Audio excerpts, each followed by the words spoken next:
Attention night dwellers. This content pairs perfectly with your existential crisis cleaning session or pre-sleep overthinking routine. Whether you're organizing your space or your thoughts at ungodly hours, you're exactly where you should be. Not recommended for morning people or those seeking instant gratification. For the nocturnal intellectuals ready to learn while everyone else doom scrolls. Welcome to Learn at Night. Hey there. Ready to unwind with a bit of a mind bender before bed? Tonight we're diving into a mystery. Oh, a mystery. It's equal parts fascinating and a little bit unnerving. Think ancient prophecies, cutting-edge science, and a dash of cosmic mystery. Okay, I'm intrigued already. Because we're talking about the Great Mirror. The Great Mirror. That sounds like something straight out of a fantasy novel. Right, but it's actually a rare astronomical alignment. Oh, an alignment. Yeah, predicted to occur on Valentine's Day next year, February 14th, 2024. And get this, hidden away in the Vatican archives are these medieval records Medieval records. that seem to predict a radical shift in human consciousness tied to this alignment. Whoa, okay. That's definitely piquing my interest. Medieval prophecies about consciousness. Yeah. What kind of predictions are we talking about? Well, imagine monks experiencing shared consciousness across centuries. Across centuries. Wow. Scientists today baffled by impossible levels of brainwave synchronization. And here's the truly unsettling part. Every historical cycle of these records just ends abruptly right before this Great Mirror alignment. So, they knew it was coming, but we don't know what happened to them. Almost like someone hit the cosmic delete button. That's a pretty intriguing setup. You know, I've spent years studying historical texts and trying to connect the dots with what we're discovering in modern science. Right. But this is a new one for me. I knew you'd be the perfect person to help us unpack all of this. So let's start with these medieval predictions. There's one line from 1257 that really sent chills down my spine. Okay, what is it? When the Great Alignment returns after 7 cycles of 7 centuries, the veil between individual minds will thin beyond recovery. Okay, so first off, that's some seriously evocative language. The veil between minds thinning. It almost sounds poetic, but also a bit ominous. Right. What's fascinating here is how this aligns with some modern theories about consciousness. Like what? Well, you've probably heard of Carl Jung's concept of the collective unconscious, right? Oh, yeah, sure. This idea that we're all connected on a deeper level, sharing a reservoir of universal experiences and archetypes. Or even more mind-bending, there's quantum entanglement, where particles can be linked across vast distances, influencing each other instantaneously. Quantum entanglement? Yeah. These medieval monks might have been hinting at something similar centuries before we had the scientific language to describe it. So they're saying our sense of individuality, of having separate minds, is actually kind of an illusion that's about to shatter. That seems to be the gist of it, yeah. Yeah. And they talk about these 7-century cycles, each one bringing humanity closer to this state of shared consciousness. Oh, wow. What I find particularly intriguing is that each cycle's records describe the phenomenon becoming more intense, more widespread. Which brings us to the work of Dr. Sarah Chen and her team at the International Consciousness Synchronicity Study. Dr. Chen? They've been documenting some pretty wild findings that seem to echo these ancient predictions, right?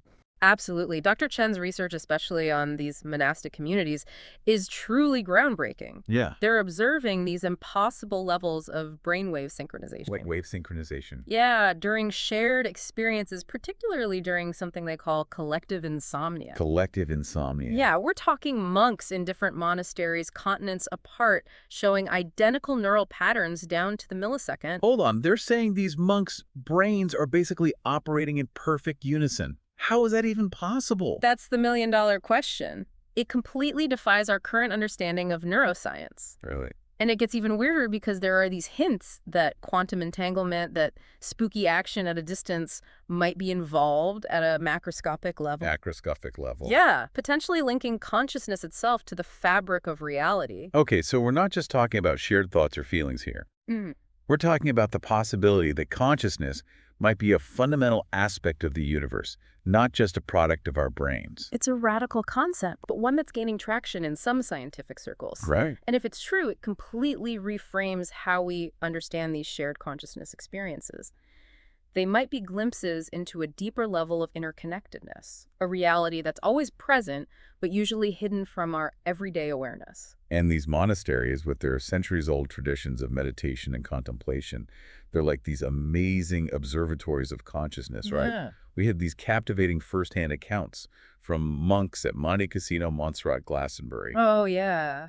all experiencing these heightened states of awareness. It's fascinating to see how these experiences seem to escalate with each cycle. At first, it's like accessing past memories, almost like living through the eyes of their predecessors. Oh, wow. Then it progresses to perceiving the thoughts of distant monks communicating across continents without any physical means. I read Brother Thomas Reed's account from Glastonbury, and it honestly gave me chills. He was describing these ancient logs that not only recorded historical events, but actually mapped the evolution of human consciousness itself. And he suggested that what they were experiencing as these glimpses of collective awareness is becoming our baseline state. Oh, wow. It's like we're on the verge of this great awakening, not as a single event, but a fundamental shift in how we perceive reality. You know, that's a compelling point. But while these firsthand accounts are fascinating, we do have to consider the source. These are individuals who live incredibly disciplined lives focused on introspection and spiritual practice. It's hard to know how much their training influences their perceptions and experiences. Right, that's a fair point. Yeah. But even if we take their accounts with a grain of salt, the sheer consistency across different monasteries and historical periods is hard to ignore. You're right. And then we have Dr. Elena Martinez's discovery talk about rewriting history. Tell me about it. This is where things get really interesting. Dr. Martinez, our resident expert in medieval manuscripts, found that the monks weren't just predicting these events, they were documenting a cycle they had witnessed multiple times before. No way. Their records contain observations from civilizations that predate known history, describing these same patterns of expanding consciousness. Are you serious? They're talking about civilizations that existed before recorded history, with a sophisticated understanding of consciousness and its connection to astronomical events. That's what the records suggest. It raises some mind-blowing questions. What else did they know that we've lost? Did they achieve a level of collective awareness that we're only now beginning to approach? Wow. And what about those cryptic warnings found in the final entries of each cycle's logs? It's like they knew something that's something important they were trying to warn us about. Right. And then the message just cuts off every single time. That consistency across centuries, despite the abrupt termination of the records, is really unsettling, I have to agree. It adds a layer of urgency to the situation. Almost like a cosmic voicemail with the last few seconds always cut off. Exactly. We have these tantalizing fragments of information, hints of a deeper understanding, but the full picture remains elusive. It's as if each cycle reaches a point where something happens, something so profound, that it transcends our current ability to document or comprehend it. And the big question is, are we about to hit that point again?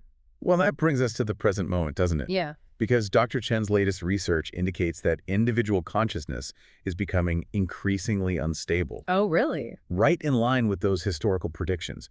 We're talking about people spontaneously sharing thoughts, having trouble maintaining their own individual mental states, and even experiencing new forms of perception. It's like those boundaries between our minds are starting to dissolve, and it's happening right now in real time. It seems that way. But before we get too far ahead of ourselves, I think it'd be helpful to step back and really delve into some of the specific accounts from those monks. They offer a truly fascinating glimpse into what this expanding consciousness feels like firsthand. Absolutely. These firsthand accounts provide a unique perspective, even if we acknowledge they might be influenced by their training and beliefs. Okay, so let's start with Brother Michael Ricci from Monte Cassino. His account during the last astronomical alignment about 700 years ago is pretty powerful.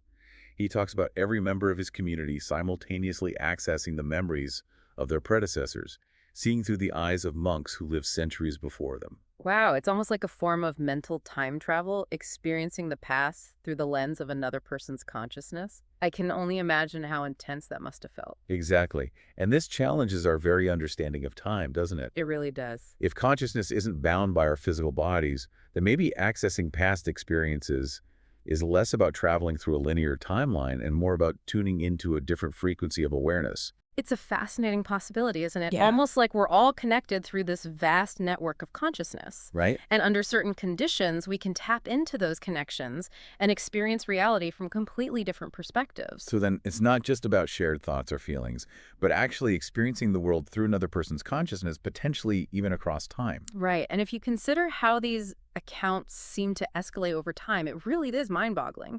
We start with accessing memories, and then it progresses to perceiving the thoughts of others in the present, like in Sister Maria Torres' account from Montserrat. Her story is truly incredible. She describes this shared consciousness state becoming more persistent, with each cycle lasting for days instead of hours. And during these periods, she could literally hear the thoughts of monks in other monasteries as clearly as her own inner voice. That's remarkable. If thoughts can genuinely be perceived across continents like that, it really does make you wonder about the interconnectedness of our minds and the potential influence we might have on each other. Right. It's like we're constantly influencing each other on a subconscious level, whether we're aware of it or not. Which then brings us to Brother Thomas Reed's account from Glastonbury, Right. which adds yet another layer to this phenomenon. Okay. He describes accessing awareness that seems to originate from neither the past nor the present.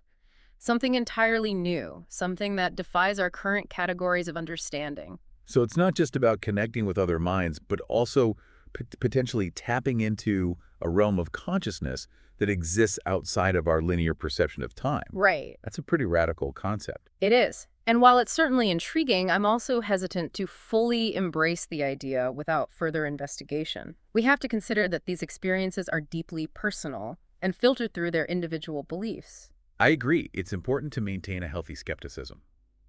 But even if we approach these accounts cautiously, the consistency across different individuals in historical periods does suggest there's something significant happening here. Definitely. And it makes you think about those cryptic warnings found in the final entries of each cycle's logs. Maybe they were reaching a point where their experiences became so overwhelming, so fundamentally different from our normal mode of perception, that they simply couldn't record them anymore. Right. It's like they were trying to prepare us for something beyond our current comprehension, something that can only be experienced, not explained. And that's where it gets tricky, isn't it? Yeah. We're so accustomed to analyzing and explaining everything. Right. But what if this shift in consciousness requires a different approach? What if it requires us to let go of our need to understand and simply surrender to the experience? Okay, so we had these historical accounts, the scientific findings, and these mysterious warnings from the past. What does it all mean for us right now as we approach this great mirror alignment? Right. Are we on the verge of a collective awakening or something far more unsettling? That's the million-dollar question. While I'm fascinated by the possibilities, I also believe it's essential to approach this with cautious optimism. We're entering uncharted territory, and there are undoubtedly unknowns and potential challenges ahead. That's a good point. While the idea of expanding consciousness is exciting, there's also a sense of uncertainty, even a bit of fear of the unknown. It's natural to feel that way. Yeah. But in the midst of all this speculation, I think it's crucial to remember that we're not alone in this. We're part of a larger web of consciousness, and whatever transformations lie ahead, we'll face them together. You know, that's an important reminder. It's easy to get caught up in the individual experience, Right. but ultimately this is a collective journey. Yeah. And maybe that's the most profound message from those monks. They weren't just documenting a phenomena, they were sharing an experience of interconnectedness that transcended time and space and ultimately pointed towards a deeper understanding of what it means to be human. Beautifully put. And Yeah. perhaps that's the invitation for us, too. To approach this great mirror, not with fear or apprehension, but with a sense of curiosity and openness. To allow ourselves to be reflected in this cosmic mirror and see what emerges. It's like we're being given a chance to rediscover ourselves, not just as individuals, but as part of something much greater, something that connects us all. Exactly. And who knows, maybe in that process of rediscovery, we'll find answers to the questions that have haunted us for centuries. Maybe we'll finally understand why those records always end abruptly and what lies beyond the threshold of individual awareness. This is a conversation we could continue for hours, Yeah. but I think it's time to give our listeners a moment to absorb all of this, Okay. to reflect on these ideas and see what resonates with their own experiences. I agree. Sometimes the most profound insights emerge in the silence and the space between the words. Welcome back. You know, as we've been exploring these prophecies, the scientific research, and those firsthand accounts, what really strikes me is how this whole phenomenon challenges our understanding of reality. In what way? Well, we're so used to thinking of ourselves as these separate individuals, bound by our bodies and our linear experience of time. But everything we've discussed suggests a much more fluid and interconnected picture. I think you've hit the nail on the head. Mm-hmm. We've built our entire society on the idea of the individual, and yet these monks, along with some pretty mind-bending scientific discoveries, are suggesting that that separation might be more of an illusion than we realize. Right. It's almost like our individual minds are just these little drops in a vast ocean of consciousness, and the boundaries between those drops are becoming more permeable. Yeah. It really makes you question what it means to be a self in the first place. Absolutely. And that brings up some pretty big questions, not just scientifically, but philosophically and even spiritually. Oh, like what? If consciousness is fundamentally interconnected like this, what does that mean for our ideas of free will, personal responsibility, even the meaning of life itself? I mean, if our thoughts and feelings can literally bleed across the boundaries of our perceived selves, how much control do we actually have over our own actions and choices? Are we really shaping our own destinies? Or are we all just part of this grand cosmic dance responding to forces beyond our comprehension? It's a question that has puzzled philosophers for centuries. And to be honest, I don't think there's a simple answer. But I do think exploring these ideas can help us gain a deeper appreciation for the interconnectedness of all things, Yeah. which might be just what we need as we navigate this potential shift in consciousness. You know, it's interesting that you bring up the spiritual aspect because it makes me think about traditions like Hinduism and Buddhism, which have emphasized the illusion of the separate self for thousands of years. They've been talking about unity consciousness, about interconnectedness, long before modern science even entered the picture. I agree. It seems like science through the study of consciousness and these quantum phenomena is starting to catch up with ancient wisdom. It's a fascinating convergence of different ways of knowing, and I think it points to something truly profound happening. So maybe this great mirror alignment isn't about creating something new, but about remembering something fundamental, something we've forgotten along the way. Maybe it's a reminder that we're not isolated individuals, but expressions of a larger unified consciousness. I love that perspective. It's not about something being broken that needs fixing, but about rediscovering a truth that's always been present, just obscured by our limited perception. Okay, but let's be real for a moment. This is a pretty radical shift in thinking. It's bound to bring up some anxiety and uncertainty for a lot of people. How do we approach this transition with a sense of grace and awareness? How do we hold on to our sense of self while also acknowledging this interconnectedness with everything and everyone? It's definitely a balancing act, and I don't think there's a one-size-fits-all answer. But personally, I find that practices like mindfulness and compassion can be incredibly helpful. When you say mindfulness, you mean being present in the moment, paying attention to our thoughts and feelings without judgment. Exactly. It's about cultivating that inner observer so we can become aware of the flow of consciousness without getting swept away by it. As the boundaries between our minds become more permeable, that ability to observe without getting lost in the current will be crucial. And compassion, I imagine, is even more important as we become more sensitive to the experiences of others. Absolutely. As we start to feel the joys and sorrows of others more intensely, cultivating compassion both for ourselves and for everyone around us will be essential for navigating this shift with kindness and understanding. Yeah. Without it, I think we risk getting overwhelmed by the influx of emotions and experiences. It makes me think that presence, really being grounded in the present moment, will also be key. If consciousness truly exists beyond time, then the present moment is where it all comes together, where we can access the fullness of our being. Beautifully said. And I think a sense of humor wouldn't hurt either. It's easy to get overwhelmed by the enormity of this, Right. but laughter can help us stay grounded, maintain perspective, and remember that we're all in this together. Totally agree. Life's too short to take it all so seriously. We need that balance between the awe and the absurdity, the profound and the playful, especially as we step into this unknown territory. Well said. And maybe that's the key to navigating this gracefully, to embrace the mystery, surrender to the unknown, and find joy in this unfolding cosmic dance. Instead of trying to control the outcome, maybe it's about letting go and allowing ourselves to be moved by the music, trusting that we'll find our steps along the way. I love that analogy. And who knows what kind of dance it will be? Maybe a graceful waltz, a merging of individual expressions, or perhaps a wild and ecstatic celebration of unity and interconnectedness. But whatever form it takes, it's a dance we're all invited to participate in. That's beautifully put. And it makes me think of those medieval scribes again. Maybe they weren't just warning us about a potential dissolution of the self, but inviting us to remember our true nature, to awaken to this reality of interconnectedness, and to embrace the transformative power of this cosmic dance. Perhaps that's why their records always end abruptly. They reach a point where words were no longer adequate. They crossed a threshold where observation became participation, where the observer merged with the observed. It's a humbling thought, for sure. And it leaves us with more questions than answers, which I think is the mark of a truly great deep dive. Exactly. It's not about arriving at some definitive conclusion, but about opening our minds to new possibilities, expanding our awareness, and embracing the mystery of existence. Well said. So as we approach this great mirror alignment, let's remember to be kind to ourselves, cultivate a sense of wonder and curiosity, and trust the unfolding of this grand cosmic adventure. And let's remember to share our experiences, support each other through this transition, and celebrate the interconnectedness that binds us all. Beautifully said. As the medieval scribes wrote, we stand as witnesses at the edge of a greater awakening. What lies beyond can only be understood by crossing that threshold together.